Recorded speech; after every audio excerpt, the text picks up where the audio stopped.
Hey man, Shane here. In the last video, I covered how big you should get for your health, performance, aesthetics, and attractiveness. And it went over pretty well, but there was a little bit of pushback about the attractiveness research. And that makes sense. It's a controversial topic, and I think both sides, both the red and the blue, are making a different catastrophic mistake. Let's go through both of them. The first bit of criticism I got is that instead of listening to what women say, I should be looking at what women do. I agree. I'll go through all of that in this video.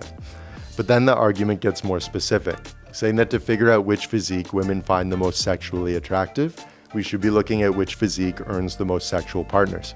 At first, that can seem like it makes sense. After all, if a woman asked us what we find the most attractive, we'd probably have a hard time of it too. It might be impolite to say what we're really thinking out loud, and then also, we don't really know what we're thinking. Attraction is subconscious, it's a feeling, it's hard to really put your finger on it. And I knew that going in. So did the mating researcher I quoted, Mack and Murphy. In basically every investigation of this, in every country, right, that it's been looked into, right, this is as close to a universal gender difference as you can find. If you ask people, what do you want in a mate? Men will rank beauty, physical attractiveness, higher than women. Okay, and I agree. Like That's I do as well. That's the stated preference, Okay. right? But there's a gap between what people say they want and what people actually choose in practice, right? That's interesting. Yeah. Okay. This is a well-known problem, and there are a ton of different solutions for it, and some of them are strange and fascinating. I'll go through a couple of my favorites in a moment. But for some reason, people seem to fixate on this idea of using body count as a way to gauge attractiveness, and I think that may actually be the worst possible metric you could use. First, when we look at body count, we aren't so much looking at the men that women prefer to sleep with, we're more so looking at the men who prefer to sleep with lots of women. And as it turns out, most people aren't very promiscuous. It's a smaller subset of people who like to sleep around, and they tend to sleep around with each other. Let's say you go out clubbing or swiping, and you and a woman decide to hook up. And then afterwards, as you're lying there in bed together, you ask her how many men she's slept with, and she tells you she's slept with 50 other guys. And let's say you keep sleeping around, and you keep asking women what their body count is, and they keep giving you very high numbers. This can make it seem like women are quite promiscuous, but that isn't true. The statistics you're collecting are tricking you. According to most research, the typical woman sleeps with 4 or maybe 5 guys in her entire lifetime, usually in her early 20s, and often within the safety of a long-term relationship. And then they find the right guy, and they get married, and that's it. They're out of the dating market forever. But if you're going out looking for women to hook up with, then you won't find those women. You'll only find the ones who are more promiscuous, giving you a distorted view of what the typical woman is like. Here's another example. Let's imagine a bodybuilder who takes steroids, and he spends a few hours swiping on Tinder, and he discovers that most of the women he matches with find his muscles attractive. Because of that positive feedback he's getting, he might start believing that the steroids are in fact making him more attractive. But he's forgetting to factor in all the women who aren't attracted to him. Maybe he would have gotten 7 times as many matches if he had stayed natural. Maybe he's only appealing to a very small subset of women. And I'd guess that that smaller subset of women is more masculine, more promiscuous, more into lifting weights, and more into doing drugs. Or let's imagine a guy who believes that all women love money, so he starts parading around in Prada clothing with a gold Rolex, driving a red Ferrari. This type of guy is very likely to attract the sort of women who love money, which will reinforce his preconception that all women are obsessed with money. Anyway, the point is, if you look at a guy with a high body count, you won't really know how attractive he is. You'll just know that he's promiscuous. And being promiscuous isn't even something that most guys want. I surveyed a little over 300 guys for my newsletter, and only 16% of them said they wanted to sleep with more women than average. Almost everyone, male and female, wants to settle down with a great partner they find attractive and love spending time with. They'd much rather focus on quality than quantity. And this gets especially tricky because most women would rather settle down with a guy who isn't particularly promiscuous, which means that the very metric you're using to gauge attractiveness is in itself unattractive. It isn't a major factor, most women don't care that much, but most people, male and female, would rather settle down with somebody who isn't overly promiscuous. And it gets worse. Let's imagine a stereotypically attractive guy. He lives in a small conservative town, and he's the star of the high school football team. He's strong, smart, kind, intelligent, respectful, and honest, and so he gets his pick of all the women. Naturally, he chooses someone beautiful and wonderful, and their relationship is great, so they stay together, and they get married, and they have kids, and they live happily ever after. He has a lifetime partner count of 1, but the reason his partner count is so low is because he found an amazing woman unusually quickly. He was wise enough to recognize how amazing she was, and he was attractive enough to keep her forever. His good traits are what kept his partner count low. Now let's imagine the stereotypical bad boy. He rides a motorcycle, binge drinks, does drugs, and some people think he's cool in an edgy sort of way. But he's also a narcissistic jerk, and he isn't headed anywhere good, and all the very best women see right through him. They're dreaming about that other guy, the football player, envious of that other girl. So this bad boy winds up dating women who are kind of like him, troubled in their own way. Like most guys, this guy would probably rather settle down, but none of the women he's dating really seem like wife material. And even if he finds someone he loves, they might realize that he wouldn't make a great husband or father. He's too reckless, too irresponsible. So they're more likely to break up with him, ejecting him back into the dating pool, where he's forced to keep dating more and more women. Maybe he finally gets married in his 30s, but then he gets divorced, and so he gets thrown back into the dating pool again. And so his partner count rises ever higher, year after year, heartbreak after heartbreak. When you survey this guy at 70 years old, he's living alone, he's burnt out on love, and he's got a partner count of 50, which is 10 times higher than the average, which means that if you're using partner count as a proxy for attractiveness, you'll come away with the impression that being a bad boy is more attractive.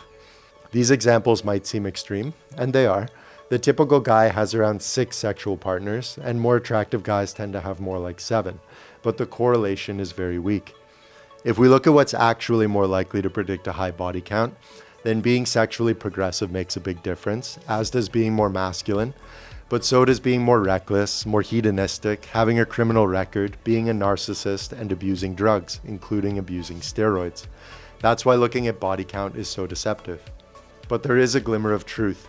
If a guy is very unattractive, then he'll have trouble attracting anyone, which can drop his partner count as low as 0.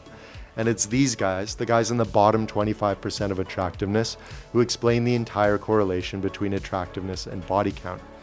The problem is, if these guys adopted the habits of the guys with the highest body counts, it probably wouldn't help them very much. So, we need a better way to figure out what women actually find attractive. And there are a few really cool ways to do that, which brings us to the second mistake. There's this pop culture idea that men care more about a woman's beauty, whereas women care more about a man's personality.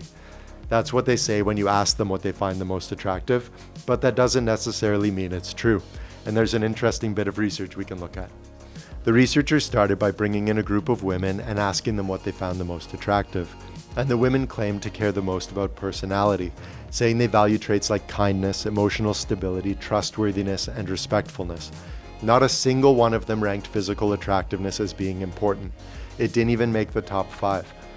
The researchers took note of the most attractive traits and used them to make 3 different dating profile descriptions, some showcasing more attractive personalities than others. Then the researchers brought in a bunch of single women between the ages of 15 and 29, and they showed them those descriptions paired with the photo of a very handsome man, a somewhat handsome man, and a not so handsome man. Strangely, they also brought in the women's mothers, asking the mothers which of the 3 men their daughters should date. The idea was that the daughters would care more about the physical attractiveness of the men they would be dating, whereas the mothers would want their daughters to marry guys with nice personalities. When the daughters were picking which men to date, they always chose the moderately good-looking and very good-looking men over the less good-looking men, which isn't all that surprising, especially since a photo is so much more powerful than a description. But when the researchers asked the women why they chose the more handsome men, they said it was because the more handsome men had better descriptions, which cannot be true because the descriptions were randomized. When the physically unattractive man had the best description, the women didn't like that description anymore, and they chose the handsome man instead, saying that it was because he had a better personality. In a cruel twist, the women's mothers did the exact same thing. They always chose the more attractive men, and they justified it by saying that the more attractive men had better personalities. This can make it seem like women are lying, but I don't think that's what we're seeing here. I think what we're seeing is the halo effect, where someone's physical appearance affects how we interpret their personality.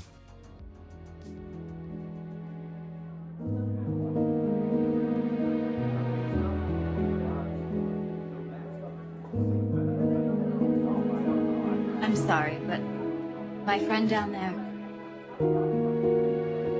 she was wondering, are you alone?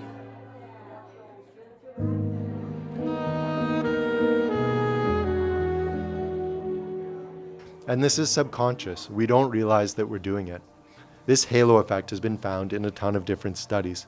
For example, Cowan and Little recorded audio and video clips of men describing what they would bring to a desert island. When women listened to the audio clips without knowing what the men looked like, they were attracted to the guys who had the best sense of humor. But when the women saw the video clips, they preferred the physically attractive guys, and they said it was because the physically attractive guys had the better sense of humor. So it seems that for women to think you have a good personality, you first need to reach a certain threshold of physical attractiveness. If we go back to that first study, the women and their mothers did care about personality differences, but only in the men who were at least moderately physically attractive. And we see those same findings reproduced in speed dating studies, where women are talking with men face to face and deciding who they actually want to go on second dates with. Talking about this stuff can make it seem like women are superficial, but men do the exact same thing when we're deciding who to date. The most important thing, by far, is to marry someone you actually want to spend your life with. And if you're starting a family together, you pass on your genetics and your values to your children, so it also affects the type of kids you have. You'd have to be a total moron to pick the hottest wife instead of the wife with the best personality. But there also needs to be some physical attraction and chemistry there. Some guys overreact to this, getting obsessed about their facial attractiveness, trying to get a chiseled jawline, hunter eyes, and a positive canthal tilt. You can't see a reason why someone would need a beard. That's not possible. That's interesting. Okay, yeah, okay. Well, you know what? Let's do it then. Let's just shave off the beard. What do we got here? Oh, before! After! But I suspect that hurts more than it helps, especially when you attack it from a superficial angle, like with filler or eye pulling or bone smashing. Women aren't consciously deciding what they find attractive. It's much deeper than that. It's intuitive. So a much better way to think about it is to think about what vibes you're giving off. Consider this bank teller analogy from Para. There is an interesting phenomenon called perceptual expertise that I'll use as an illustration. Anyone who handles cash on a constant basis, especially in a profession, gain an incredible ability to easily identify counterfeits. Now, something I find insane about this phenomenon is that it isn't actually taught. It is grown through exposure. Bank tellers and cashiers handle genuine banknotes all day. This constant, repeated exposure allows them to develop an intuitive sense of what feels right. The texture, color, weight, print clarity, and even embedded features of real currency. Over time, they build this mental prototype or baseline of what authentic notes look like. So when a counterfeit does come along, it stands out. Not necessarily because the cashier knows exactly what's wrong, but because it doesn't match the baseline they've naturally internalized. Their brain subconsciously flags it as unfamiliar or off. So in this case, do you give off the impression of having your life together? Does it look like you only train your mirror muscles, or do you look strong and capable overall? Do you seem like a player, or do you seem trustworthy and loyal? And then on the other side of it, do you seem vain? Does it seem like you fuss over your appearance? Are you more concerned about your own well-being, or does it seem like you care about the well-being of other people? Also, the guys who stress the most about their appearance are usually comparing themselves against male models and influencers who are unusually good-looking, or lean or muscular, and who are consciously taking photos using the best angles and the best lighting. They don't even normally look like that in their day-to-day lives. If you compare yourself against those guys, then of course you'll come up short and feel insecure about how you look. But that has very little to do with whether women would actually find you attractive. This is a video about physique attractiveness, so I don't want to get too bogged down in facial characteristics, but I took a look through the Chicago Face Database, which is one of the main databases used in attractiveness research. They have 600 faces of people photographed without makeup, under the same lighting conditions, with neutral facial expressions. And they had those photographs rated for attractiveness, masculinity, dominance, perceived trustworthiness, and a bunch of other traits. When I went through the most attractive faces, none of them looked like models, but all of them were in good shape, and the most attractive guy looked impressively strong. If you want to get a feel for how attractive these guys are, here are women with the equivalent attractiveness ratings. And remember, they aren't wearing makeup or manipulating angles or lighting, so they look quite a bit more natural than how women usually present themselves. When I went through the least attractive faces, every single one of them was clearly out of shape. If they got into better shape, they'd bump up into the moderately attractive bracket, which is more than enough to get married to someone great, have kids if you want kids, and be happy. So, instead of fussing over facial characteristics, I think it makes more sense to focus on building yourself from the inside out, focusing on strength and health and fitness. Here's an example of that. This is my wife's favorite transformation, from Sean, who followed a couple of our programs over a couple of years, lifting weights, eating a good diet, and living a healthy lifestyle. As you'd expect, he looks way bigger and sturdier and healthier with a stronger posture, but even if you zoomed in on just his head, the difference is still dramatic. And it doesn't feel fake or look vain because it isn't. Getting into great shape is good for your health, improves your mood, gives you more vigor, makes you smarter, and adds a few years to your lifespan. Plus, building an abundance of strength and stamina and athleticism is incredibly useful. So even if you didn't care about your appearance at all, and even if your partner had no eyes and no hands, then it would still be worthwhile. That brings us to the next bit of controversy. Women often say they like the dad bod, but then when you look at what they actually fantasize about, you often catch them preferring guys who look quite a bit like athletes. Not like professional natural bodybuilders, and definitely not like the big steroid guys, but they do prefer guys who look quite strong and have good posture and have skin that glows with vitality. Sometimes you'll see a controversial poll like this one, of Ollie Murs, where women seem to prefer the guy with the less impressive physique. And that can seem confusing, but then consider the vibes these two photos are giving off. The guy on the left looks strong and capable and healthy, he isn't overweight, and he doesn't seem overly concerned with his appearance. The guy on the right is in better shape, but now he's a gym bro flexing his biceps, trying to show off how strong and ripped he is. His physique still looks great, better than before, but the way he's presenting himself gives off a different energy. Also, when you zoom in on his face, he looks quite a bit more haggard in the after photo, giving off the impression of being in worse health. It might just be the downward lighting he's using to show off his muscle definition, or maybe he had a poor night's sleep, I'm not sure. But it could be that he lost some of the muscle and fat and collagen in his face, making him look gaunt. Getting into better shape is supposed to be about getting stronger and fitter and healthier. If you look less healthy by the end of it, then it won't give off the right impression. But I'm not sure Ollie Murs did anything wrong here. If we look at the other photos of that same transformation, then his face looks healthier in the after photo, and some of those after photos give off much better vibes too. The controversy though is ostensibly about his physique, so let's go a little deeper into that. To prove that women like stronger, leaner guys, we could look at the research. For example, this huge meta-analysis on 177,000 men found that although height and masculinity didn't predict having more kids, being stronger and more muscular did. For another example, this study on 4,000 Americans found that stronger men were more likely to be in relationships. Jeff Nippard found the same thing, and I also surveyed 300 men for my newsletter. If we look at the guys who are still married, 78% of them said that getting into better shape significantly improved their marriages. It gets even more extreme if we look at the guys who are still dating. 94% of them said that getting into better shape significantly improved their dating lives. But I think a much better way to figure out what women find sexually attractive on a gut level, in the darkest folds of their loins, is to consider the female gaze. Which celebrities do women fawn over? What kinds of guys are shirtless on the covers of women's magazines? What kinds of physiques make it onto the cover of romance novels? Before we do that though, there's another common objection.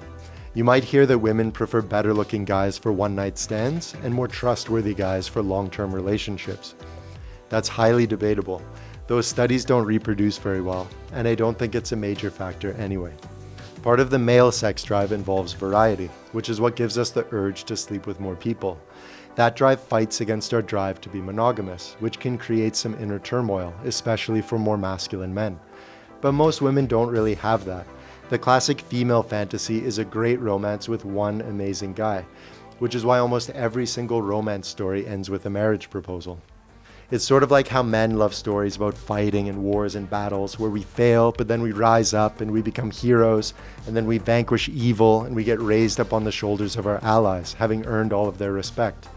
We also play out that male fantasy in video games and sports. One of the most popular female fantasies is the romance story with the happily ever after ending. If you've ever seen a Disney princess movie, then you know exactly what I mean. That's what happens in Snow White, Cinderella, and Beauty and the Beast, with the Beauty and the Beast being particularly interesting. My point is that when we're looking at the men women fantasize about being with in the short term, I think these are the same sorts of guys they fantasize about being with in the long term. That's the sort of guy you find in these romance movies and bodice ripper novels. And that's where we find the old classics like Fabio, my favorite romance novel cover model, who my wife actually doesn't like very much. Or, more recently, Jason Bacca. Each of these guys has been on many hundreds of romance novel covers, none of which you've ever heard of, because these are the books women keep hidden away to read alone in the dark. You might also recognize Chris Williamson from the Modern Wisdom podcast. He used to model for dark fantasy romance novel covers back when he had a physique like this. All of these guys are quite muscular and quite lean, but in a way that still looks healthy and naturally achievable. Same thing if we look at the sexiest movie stars, where we see guys like Channing Tatum, Justin Baldoni, and Ryan Gosling. Mind you, I'm turning 37 in a few months, so my examples might be a bit dated. Could be that with the rise of social media, male body standards have been getting more and more extreme, to the point where they're starting to become unrealistic for the average teenage guy. So, I asked my 17-year-old niece which celebrities had the sexiest bodies according to her and her friends. And again, these physiques are exactly what you'd expect. Some are on the thinner side, some are much bigger, some quite lean, and some with more moderate body fat percentages. Some of these guys aren't particularly masculine, but then you also have guys like Henry Cavill, who actually, he doesn't have a positive canthal tilt. He might not be the best example. It gets more interesting. When my niece was giving us this list of guys, my wife and I were going through the pictures, and she agreed about all of the bodies, but she disagreed on some of the faces. And we see that in the research too. Almost all women like strong, fit guys, and they're pretty flexible about exactly how strong you are or exactly how lean you are. And then there's even more flexibility about which faces they prefer. And it goes pretty wide too, such that most guys, once they're in good shape and in good health, are fairly attractive to at least some women. That's why I think getting into great shape is by far the most powerful way to improve your physical attractiveness. And it isn't just me who thinks this. You'll hear the same thing from the dating and attractiveness and mating researchers, like Alexander from Date Psychology. What's some research-based dating advice? So number one, I put on here is lift, get jacked, okay? This is something that is actually surprisingly consistent, and it's probably underestimated even the effect, because the effect sizes for muscularity and bodily attractiveness are actually pretty high. You know, we're looking at like 0.8, 0.9. So as far as psychology goes and the kind of effect sizes we see, this is actually really high. It's actually higher than a lot of personality variables. So being physically fit from the neck down, surprisingly important, you know, and people talk a lot about facial attractiveness and gym cells and that sort of thing.